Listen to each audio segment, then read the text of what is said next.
This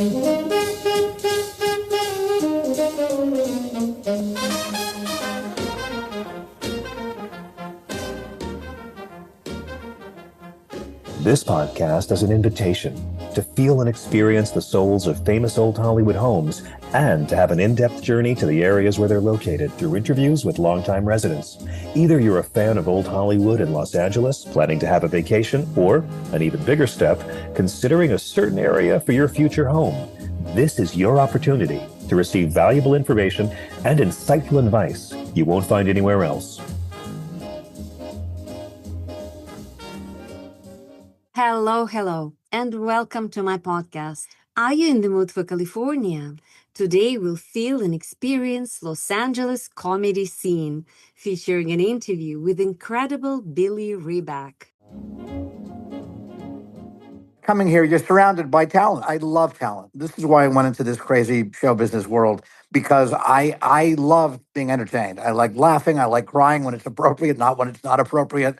And I like being moved. And so, we're in a town now. It depends what zip code. You go to Petaluma, I don't even know where that is. Not everybody's in show business, but here, the guy who walks your car, the guy who brings you water, everybody's in show. Everybody has an 8x10 in their back pocket, which can be annoying, but it's inspiring at the same time because everybody here is in LA for the same reason, pretty much. My only complaint about LA is that a lot of people do come here who want to take something, and you have to give before you can take. Masha Korpacheva is a California-based realtor and a member of the National Association of Realtors in Los Angeles. She's an advocate for selling and buying homes with soul and practicing mindfulness in real estate. With master's degrees in spiritual psychology and linguistics, Masha brings all of her skills to work with her clients. An intuit and empath, she has touched many lives with her outstanding ability to see beyond the visible and helping to come to better understanding of issues and their resolutions. An adventurous world traveler, from climbing Mount Kilimanjaro in Tanzania to exploring the Galapagos Islands, Masha has a particular passion for the City of Angels. Having landed in this paradise and adopted it as her home, she's been sharing old Hollywood stories since 2007.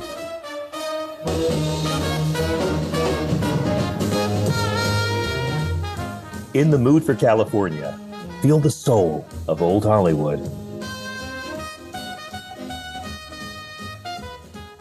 And now, are you ready to experience Los Angeles comedy scene? If you think about Los Angeles today, you probably picture comedy clubs with neon lights, late-night sets, and aspiring comedians chasing the mic. But comedy in Los Angeles didn't arrive fully formed with flashing marquees on the Sunset Strip. It grew here step by step, woven into the city's history of reinvention and dreams. It really started with Hollywood itself. In the silent film era of the 1910s and 1920s, Los Angeles became the playground of comic geniuses. Without sound, their entire craft depended on physical humor, slapstick that could make anyone laugh, no matter the language. Silent movies lived on comedy. Los Angeles, with its sunshine and space for massive film studios, was the perfect backdrop. Comedy, quite literally, was being invented on the streets of LA. Charlie Chaplin built his studio near La Brea Avenue, turning everyday struggles into poetry and laughter. Buster Keaton filmed his daring stunts on the streets and rooftops of downtown. Harold Lloyd dangled off the clock face of the old Broadway department store building. These early comedians working right here in LA showed the world that laughter could be universal. As the industry shifted to sound, comedy evolved with it. Radio shows like the Jack Benny program were recorded in Hollywood studios, and when television came along, Los Angeles was already ready. Lucille Ball filmed I Love Lucy in front of a live audience in Hollywood, pioneering the multi-camera sitcom. Her mix of slapstick and sharp wit made her one of the most beloved comedians of all time. Then came the 1960s and 70s, when comedy took on a new rawness. LA wasn't just about polished studio productions anymore. It became the place for live stand up, counterculture, and experimentation. On the Sunset Strip, Mitzi Shore's Comedy Store opened in 1972 and quickly became ground zero for stand up. The walls of that club saw Richard Pryor test out material that would change comedy forever. Robin Williams explode with manic improvisation, and David Letterman refining the dry delivery that would one day land him the late show.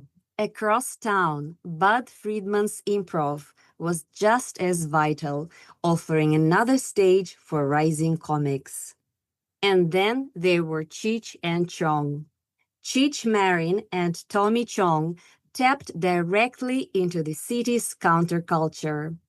LA at the time was awash in music, protests, and a new kind of humor that embraced stoner culture and Chicano identity. Their comedy albums, recorded in LA, became underground hits, filled with sketches about everyday life, absurdity, and smoke-filled adventures. By the 1970s, their films like Up in Smoke turned LA itself into a backdrop for comedy. Freeways, garages, backyards, and Volkswagen vans all became stages. They weren't polished Hollywood stars. They were LA guys riffing on the city they lived in, and audiences everywhere connected. The 1980s and 1990s saw the rise of improv as another LA comedy engine. The Groundlings, founded in 1974, became a breeding ground for talent. Will Ferrell, Kristen Wiig, Phil Hartman, and Maya Rudolph all came through its tiny Melrose Avenue stage. Later, the Upright Citizens Brigade brought a scrappier East Coast energy to Hollywood, training comedians who would dominate TV and film. Meanwhile, LA's comedy clubs were the launch pads for sitcoms that defined American culture. Tim Allen and Roseanne Barr all honed their acts in LA before headlining their own shows. Studio audiences in Burbank and Culver City laughed along as comedy became one of LA's biggest exports. By the 2000s, comedy in LA adapted again. Podcasting was born here. Mark Maron recorded WTF in his Highland Park garage, sparking a revolution. Comics began creating YouTube sketches, filming in Echo Park apartments or Griffith Park, reaching millions without ever stepping into a club.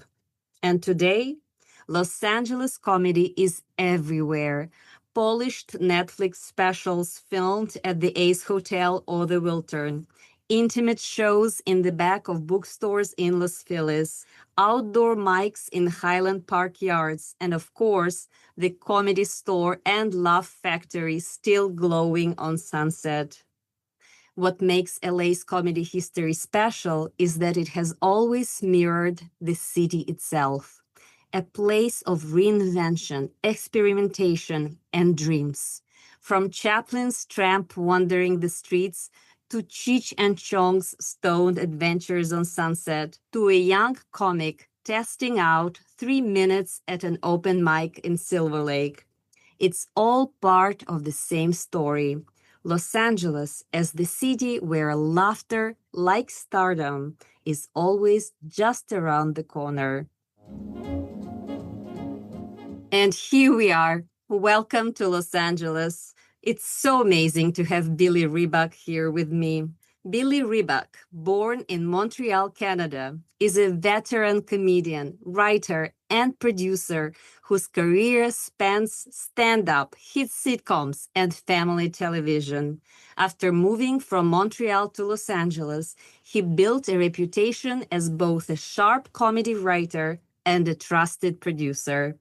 He was a consulting producer on Home Improvement for over 120 episodes and wrote for shows including Murphy Brown, Thunder Alley with Ed Asner and Buddies, Dave Chappelle's first series.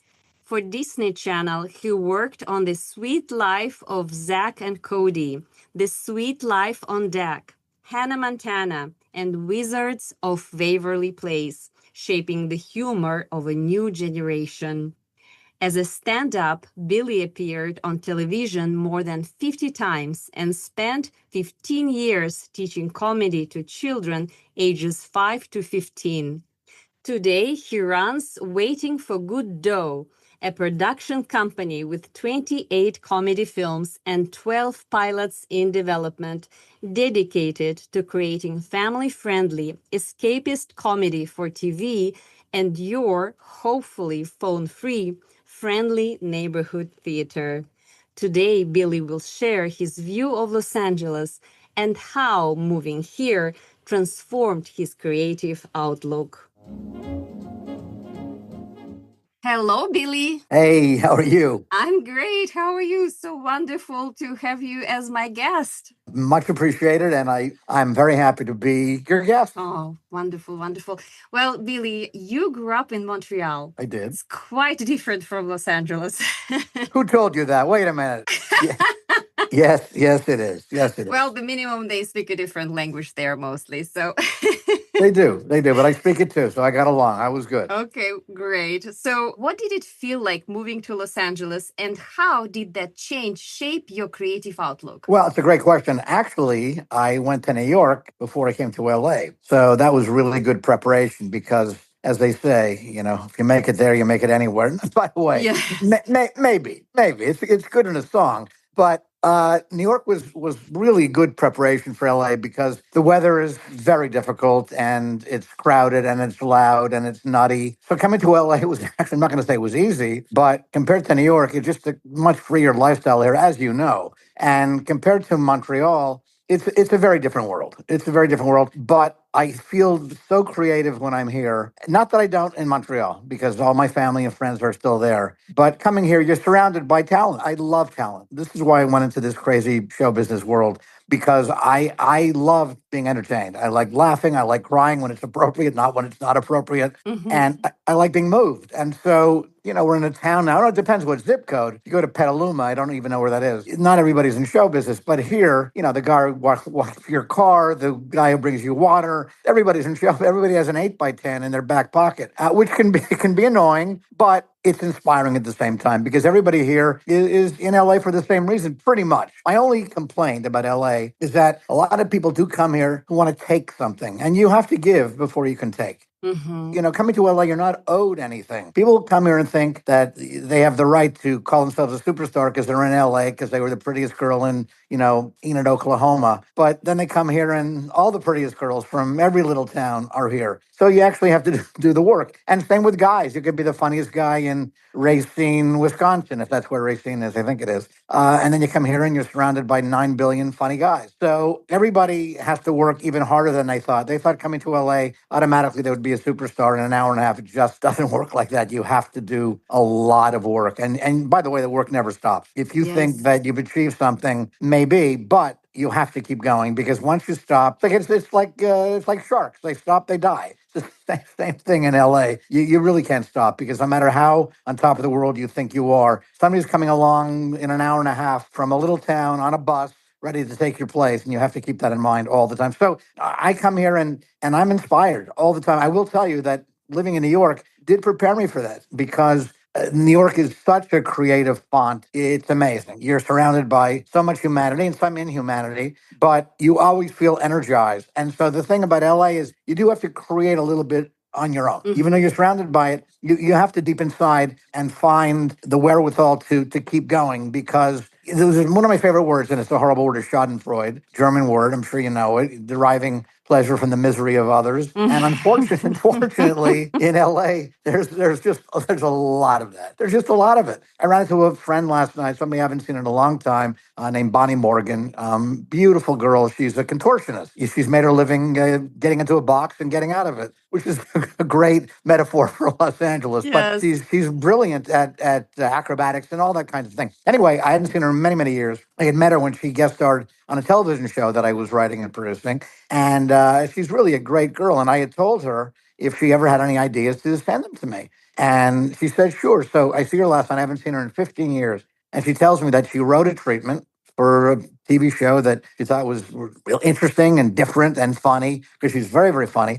And why didn't she send it to me? Because a friend of hers read it and said, this is garbage. You can't send this to anybody. What do you think you're doing? You don't know anything. And she Wow. sadly listened to that person, who, by the way, is no more advanced than she was at the time. But it was one man's opinion. He was trying to lord over her.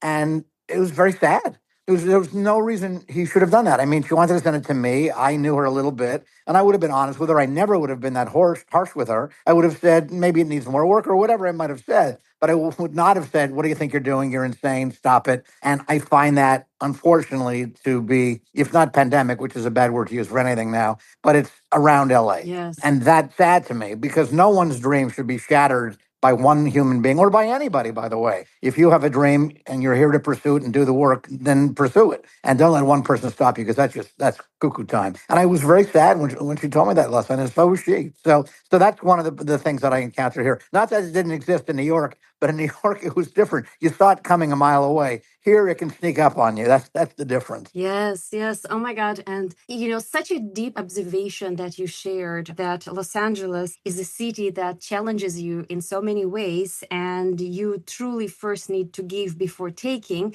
And this experience that your friend had with the person who told her that her treatment was garbage, that was merely him expressing his own fears about himself. Of course. No question about it. And this is why Los Angeles is brilliant, I think, as a city, because you have to truly, stand into your own essence, into your own authenticity, and not listen to anybody, whatever they have to say. You have to find your path, you have to commit to it, and believe in yourself. You have to do that. No question about it. Well, if you don't, the oldest thing in the book, if you don't, nobody else will. It's very unlikely that people will take notice. It's a little bit of the squeaky wheel. You don't have to be obnoxious about it, but you certainly have to market yourself, sell yourself. And if you truly believe that you have the goods, then you can't let anybody take you down. It's sad. And unfortunately, I see it happen all the time. I'll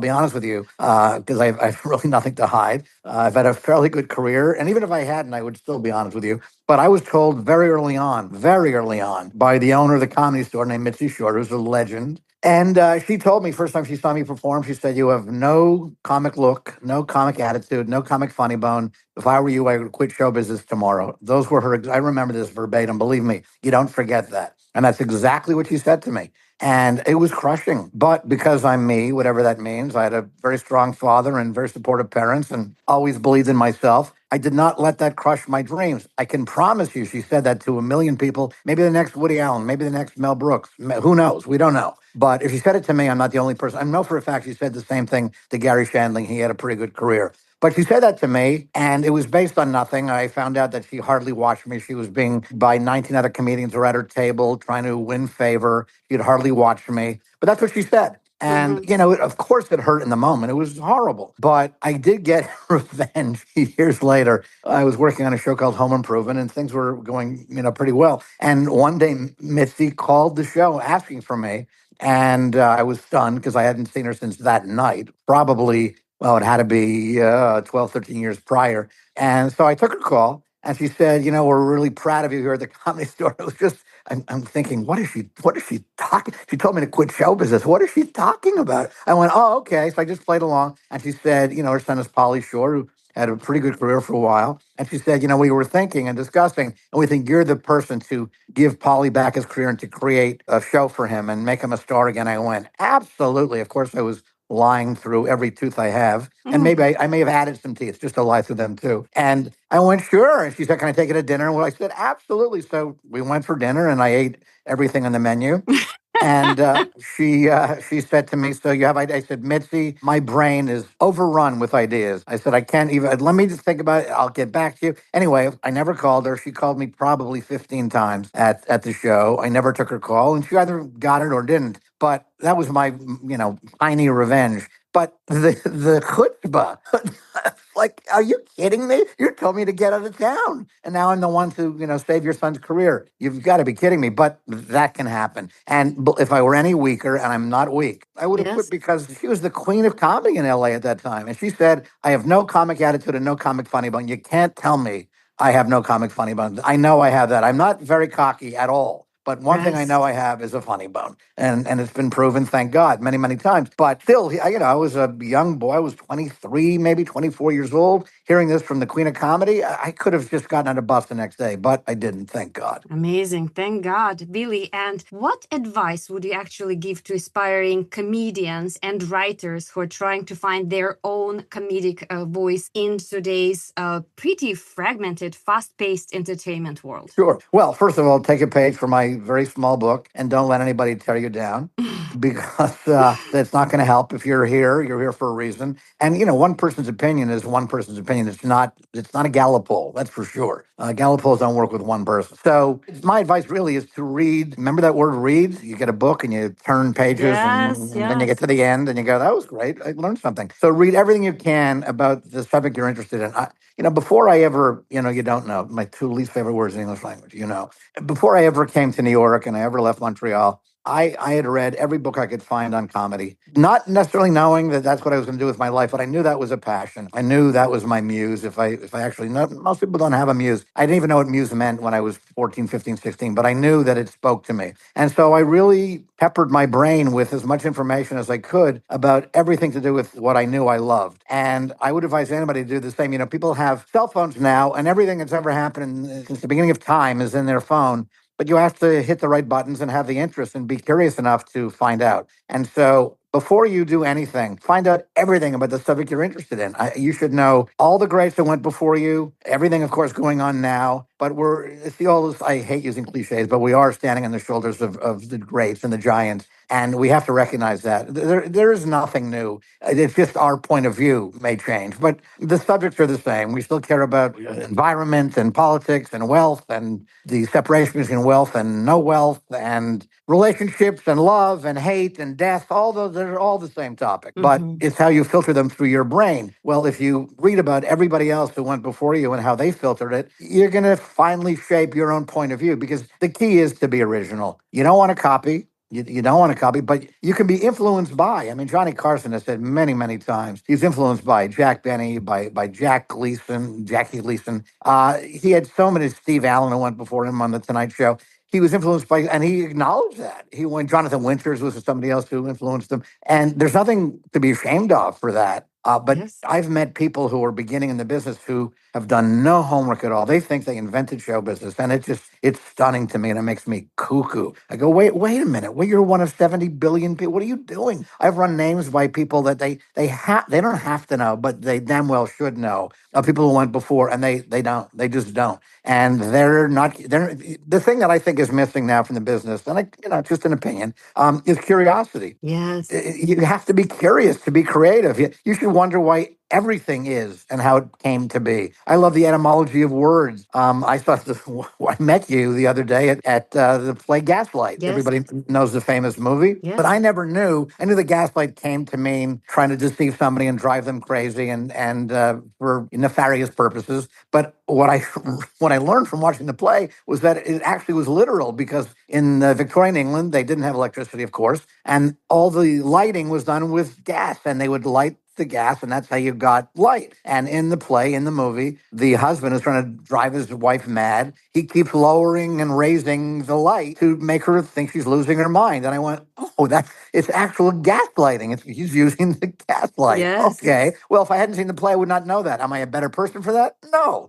But it's knowledge is power. And anytime you can learn anything, I think it's really interesting. So I think you've got to read everything, watch every video you can find. We have access to everything now. and just fill your brain with everything you can about the subject you're interested in. You're interested in comedy, you should know about everything. Read every book about comedy. I don't care who wrote it. There's always something, and maybe on page 47 that you're going to remember. It's going to stick in your brain for the rest of your life. If you're interested in drama, there's 9 trillion books and plays that you have to know about. But people come here and they haven't done their homework, and that's the key. It's funny because in school I hated doing homework because I didn't care about school. But here, you had no motivation. right, I had no motivation. I said, where am I going to use trigonometry? Who are we kidding? But so I didn't read 40 books on trigonometry.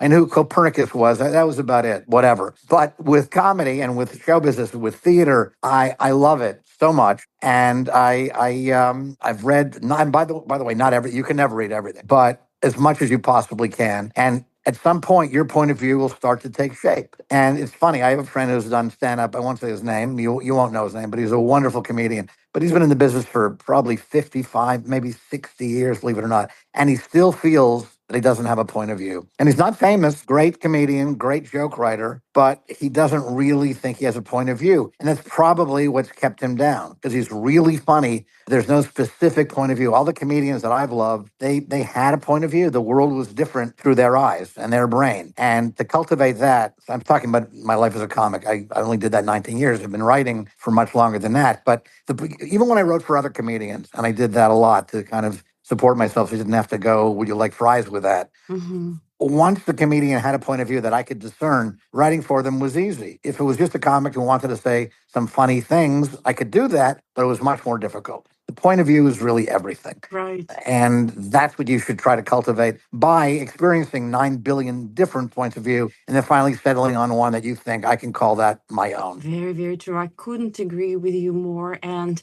it's only when you really trust yourself that you can have a point of view. Right. Well, that's very true. It's 100%. And how can you trust yourself if you don't do your homework? Yes. You've got to do your homework. I mean, I remember the first time I went on stage, there were 6 people in the audience. And friends of mine said, what are you doing? You're nuts. I went, well, it's better than 0. Mm-hmm. You know, who's going to pay to see me? I'm 21 years old, just got off the boat from Montreal. Not really.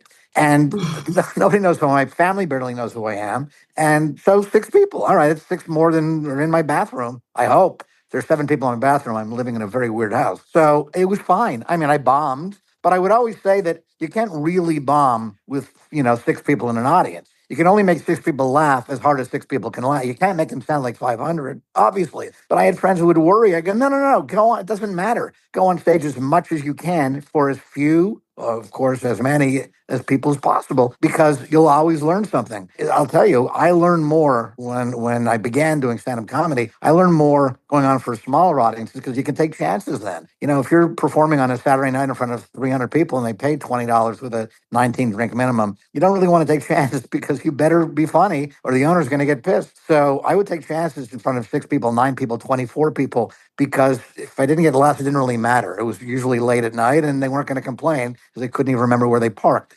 They had a few drinks.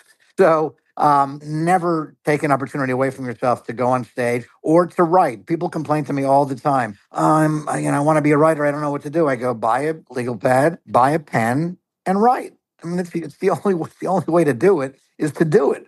And you have the freedom. No one's stopping anybody from going on stage in this town or writing anything they want. Selling it, buying it, making a lot of money, that's down the road. You can't worry about that. People come here and sometimes, unfortunately, for the wrong reasons, to get a big house, to be powerful, to be famous. I go, no. Those are byproducts of doing the work or being the son of somebody really famous. Mm-hmm. And even then, it helps if you have talent. You can't come here to get stuff. You have to come here to do the work and to give stuff and to really apply yourself. And then all those things that you want may or may not show up, but you have a much better chance of them showing up if you do your homework. Yes. So you can't come here to be famous. You can come here to do what you love. That's what LA affords you an opportunity to do, is to fly your trade. It's something that you love that you probably can't do in any small city. Although there's comedy clubs everywhere now. But of course, there's not networks in every small city, and there's not streamers in every small city. So if you feel creative, LA is the place. At some point, LA is the place to be for sure. But just know that there's 9 trillion other people trying to do the same thing. You have to work a little bit harder than they do. Mm-hmm. I remember because I worked with Michael J. Fox years ago.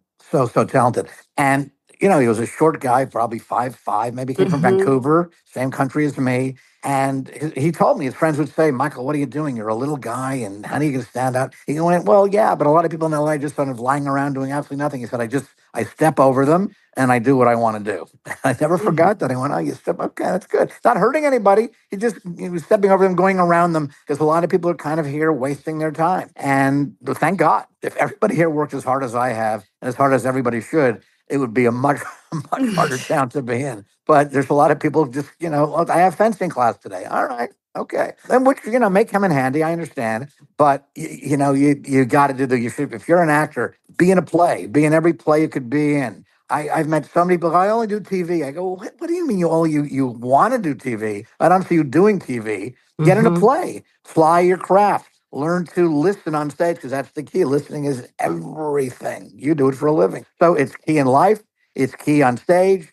And I've met so many people who they don't even know what I'm talking about. I go, no, you have to be in the moment on stage. You have to, you can't just be waiting for your next line to come up. You have to actually, because in real life, if you're talking to somebody in a living room, I would hope, listening to them. And a lot of actors still don't get that, which makes me crazy. And so if you want to learn, you've got to do it. As a comedian, there's a million little places you can go on stage in LA. Yes. But as an actor, fewer, but there's all kinds of little theaters, and I don't care, audition. And by the way, even if you don't get it, you'll learn by auditioning, because auditioning for a play is the same as auditioning for TV. It's still you with 5 people behind a table judging you. And so just do it. Don't make excuses. And by the way, when people come here initially, I get the excuses. It's hard. It was windy today. My hair didn't look good. Oh, okay. That's fine for a little while. At some point, you have to put your house in the line and go, all right, I came here for a reason, and now I'm going to do it. And you got to do it. And I Yes. don't care how you do it. And like I said, 6 people, my first audience. Oh my God, I could have quit right then. Mitzi could have made me quit right then. But I went, no. I came here for a reason. You got you got to work if you want something really bad, like anything else. You Yes. have to, if you want something really badly, you have to do the work.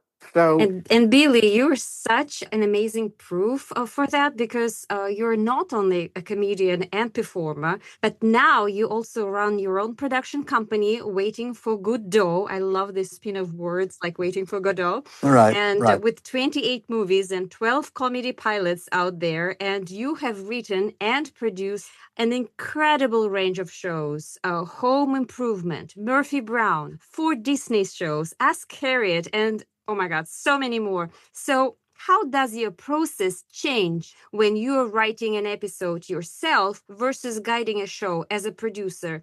And in each role, what are the kinds of decisions that still keep you up at night? It's a complicated question. Well, when you're writing a script yourself in TV, you are the beneficiary of a lot of other smart minds in the room, because before you write the script, you're probably going to have in my day when I was working a lot, you had 10, 11, 12 writers. Now there are 3, 4, 5 writers in a room because everybody's cut back.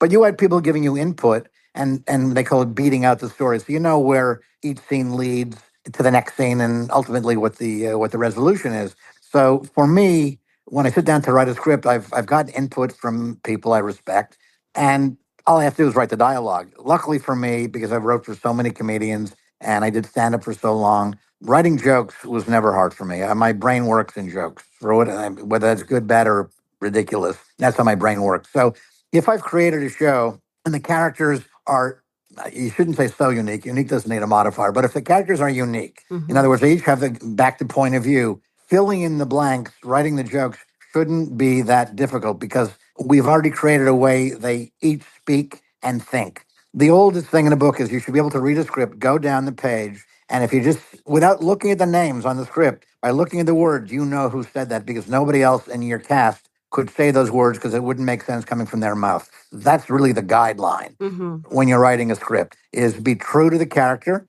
and make them say things that they would say, not just for the sake of a joke, but because that really is how they think and feel. So that's when you write a script. That's something that I keep in mind. When you're running a show, the thing that always keeps you awake is, not only did you cast the show properly, but is the chemistry really there? Because sometimes you just have to get lucky. You can cast a show with 6 brilliant talents, but if they don't click, you've had dinners where you invite different friends. They all like you. You like all of them, but they may not like each other. It's possible. And Right. that's right. You've seen that happen. And it's the same thing. You don't know. Sometimes there's magic. You can't just create magic. It's impossible. You have to get a little bit lucky. And if you made a mistake, you have to work really hard. Like, I'll tell you, I won't mention the people or the show, but I worked in a show once where the two lead characters, male and female, would spar verbally. And the showrunner named Matt Williams had an amazing piece of advice that I never forgot, because what would happen would be that they would get angry at each other. Angry is rarely funny. It's just not funny. And he said to them, and they were married on the show, very different people in real life, very different, very opposing point of views, politically, et cetera, et cetera. And he said, don't fight, delight. And went, oh my God, it's so simple. It rhymes so people can remember it, but it's brilliant in its simplicity. In other words, enjoy. You've been married, you know each other, you know how to get to each other, you know what pushes their buttons, but have fun doing it because they're doing it back to you. This is how your marriage is sustained. You're delighting, you're not fighting. And I went, oh my God, that's brilliant. So even if and that really fueled the chemistry, because the chemistry was wanting at the beginning. But once he said that, poof, the chemistry blew up in a good way. It was amazing. So that's something that you really have to keep in mind, is how can I foster the chemistry and do whatever I can with the words and with whispering little bits of advice to your actors to help the chemistry. Because if it's not there naturally, it's the son of a bitch. It can be very, very trying and very, very difficult. So those are that's the key. I mean, in sitcoms, which is what I write, the writing and the casting is the key. The directing is not as important as in a movie, certainly not as in theater. But that's what you worry about is are my people really coming together as a team? Because like just like in a sport, it's a very collaborative process. And you have to be able to, I mean, I've worked on shows where the star, again, I won't say a name, there's no point, but was visibly upset that his co-star got bigger laughs than he did. And his co-star was not famous, and the star was famous, very famous. And it just, after a while, when you work on a show, you see who the audience cottons to and really likes, and where the comedy comes from. And in this particular case, the comedy came from the second banana. He was really funny. And also you loved him. You didn't love the star, because the star had a bit of an attitude that the audience could read. And it made him crazy. And you go, we'll just go with the flow. It's okay. It's still your name on the show. People are going to try to figure out what show it is. I'll never figure it out. It's okay. But it bothered him. And we got canceled after 1 year. And the show should have run 7 years. But he really thwarted our efforts, because he would step on lines. It was crazy. He didn't understand and by the way, he's rarely worked since, to tell you the truth. Rarely worked since. And he was a big star when he did the show that I was working on. Big, believe me when I tell you, big show, big star. But the word got around, and you go, no. The thing about Jack Benny, and it's an ancient reference for people, but anybody in my business should know who he was, because he was a genius. But Jack Benny had a radio show, then a television show, and he surrounded himself with people who were incredibly talented and funny. And he loved that. He played straight man to all of them. But the next day, people would say, did you see the Jack Benny show? Same as even coming up to not so modern anymore, Seinfeld, that's been off the air quietly about 26, 27 years, which is hard to believe. He was surrounded by brilliant people, and Jason and Michael and Julia, unbelievable second bananas. And so they probably got bigger laughs than he did on the show, but it was still just called Seinfeld. And he knew that. And he didn't care that they were getting bigger. He was smart, because Jerry was the first to tell you he's not the greatest actor on the planet, but he surrounded himself with really, really great people. Amazing. And you watch the show called Seinfeld, it was still his name. You went back the next week, and he didn't get all the credit, but ultimately he got all the money. that was for Jerry. That was a little more important. Yes. So you got to be. I guess the thrust of what I'm saying is you have to be a team player. Yes. And that's the thing you look for when you create a show. Does everybody? You don't have to get along off stage particularly. You don't have to hang out every day, but on stage, and same in the play, and same, of course, in a film, you have to be a team player. You have to boost everybody and make them the best they can be, not just the best you can be. And again, Absolutely. it's just like sports, no different. Absolutely. 100%. 100%. And Billy, the last question for you. So if you could leave just one story, one piece of humor, or maybe one moment behind that would outlive you and still touch people 100 years from now, what would it be and why? Wow, I feel like Miss America. I'm going to lose the contest. Thank God. But if I put a bathing suit on, I might win, I'll tell you. Okay, there's a very funny thing. There was a joke I used to do on stage about complimenting people. And the joke was that when somebody compliments you, you always feel compelled to compliment them back. But sometimes it's hard because they really have nothing to compliment. So you have to kind of, make things up. So somebody will say, for instance, you really have pretty eyes. And you go, oh, thank you. You're probably a wonderful fisherman. So I love that joke. And there's a reason I'm bringing it up. So one night, many years ago, I was on stage, funny enough, in Montreal. It was the first comedy club that opened in Montreal. I was on stage, and there was a very pretty girl in the front row. I had done that joke much earlier in the show, like half an hour earlier. And I said to this girl in the front row, I said, God, you are so beautiful. And she yelled out, and you're probably a wonderful fisherman. And it was one of the greatest moments. I get chills, I swear to you. It was one of the funny, and I talked to her after the show. She was not particularly bright at all. I don't know where that reflex came from, but I went, wow, they really are listening. They really are listening. And that joke was cemented in my brain for the rest of my career and life, because when she said that, I went, okay, that really made an impact. She really absorbed that. And it was just like a lightning-like reflex on her part where she got a compliment. She went right back at me. And it was much bigger laugh than I had gotten on my own doing the joke originally. And to the point where somebody who was in the audience saw them on the street a couple of days later. I didn't know them. And he saw me, they'd obviously been at the show the day before. And they looked at me, they said, you're probably a wonderful fisherman. I went, oh my God, this is the craziest thing I've ever heard. So you have to be aware of the impact that you can have. But that story, that joke became kind of, in my little career, not legendary, it's way too strong a word, but really important to me, to the point where there's a very well-known comic, Elaine Boozler, who's brilliant. And she's not a close friend of mine, but a friend of mine. Every time she sees me, she goes, hey, you're a wonderful fisherman.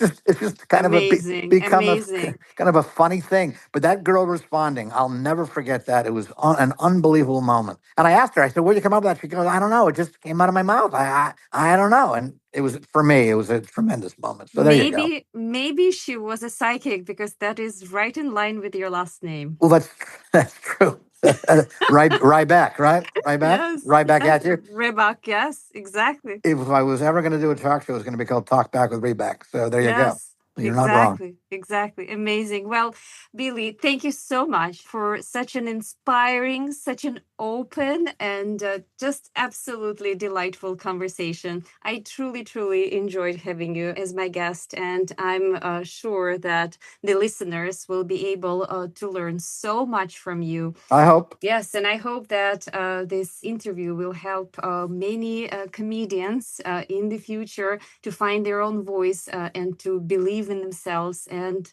to trust their own opinion and become better people because of that, better comedians. That would be great, and really, truly my pleasure. You're fantastic at what you do, so thanks for having me. Thank you. Thank you so much, Billy. Bye-bye. Bye-bye.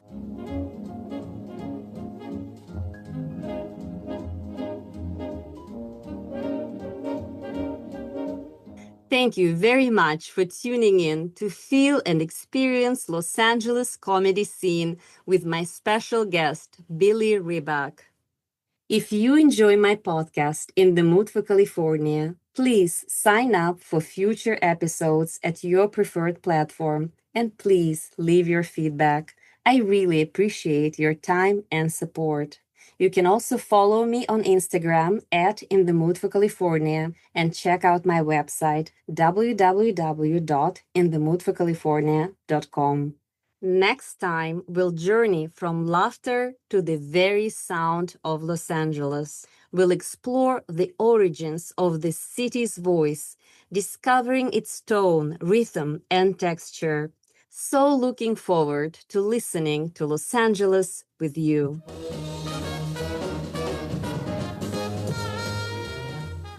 In the Mood for California.